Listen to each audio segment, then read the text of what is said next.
আমার আজকাল এই অনুষ্ঠানগুলোতে আসতে খুব কষ্ট হয়।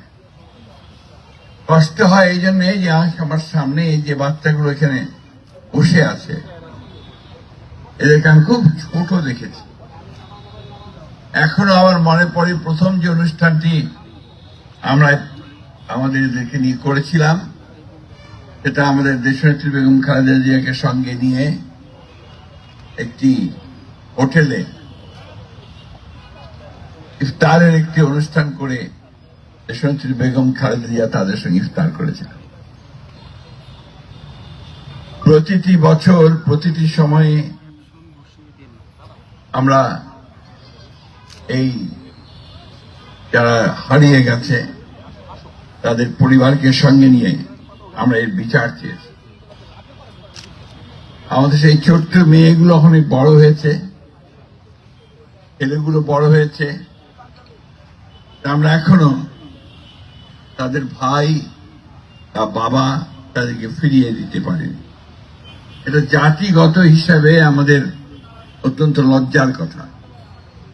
এমনকি টুলি যে কথাটা বলল যে তাদের সম্পর্কে কোনো সুনির্দিষ্ট তথ্য দেওয়া সম্ভব হয়নি।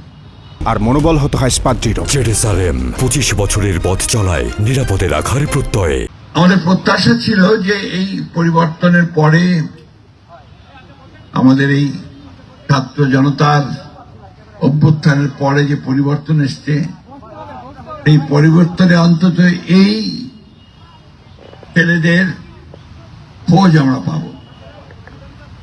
কিন্তু আমরা দেখেছি যে দুর্ভাগ্যক্রমে এই মেয়েটি আমার যে পাশে দাঁড়িয়ে আছে টুলি, দাঁড়ে দাঁড়িয়ে ঘুরেছে।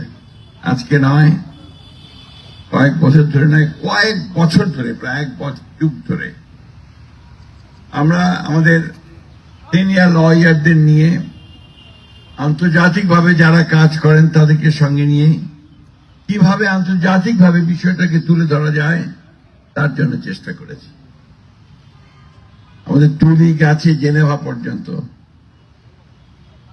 সেই ইউনাইটেড নেশনস এর যে হিউম্যান রাইটস কমিশন সেখানেও গেছে, সেখানে গিয়ে তুলে ধরেছে বিষয়গুলোকে। কিন্তু আমরা ঠিক কোথাও থেকে সেই সদুত্তর বা কোনো একটা ভালো সুরাহা খুঁজে পাইনি। প্রিয় ভাই বোনেরা, একটা বড় বিজয় আমাদের অর্জন হয়েছে। একটা ভয়াবহ দানব আমাদের বুকের উপর থেকে সরিয়ে দিতে আমাদের তরুণেরা, আমাদের ছাত্ররা, আমাদের রাজনৈতিক দলের নেতৃবৃন্দ তারা সক্ষম হয়েছে। কিন্তু যে বিষয়গুলো আমাদেরকে প্রতি পদে পদে এখনো ব্যথা দিচ্ছে, কষ্ট দিচ্ছে, সেগুলো কিন্তু আমরা এখনো সমাধান করতে পারিনি।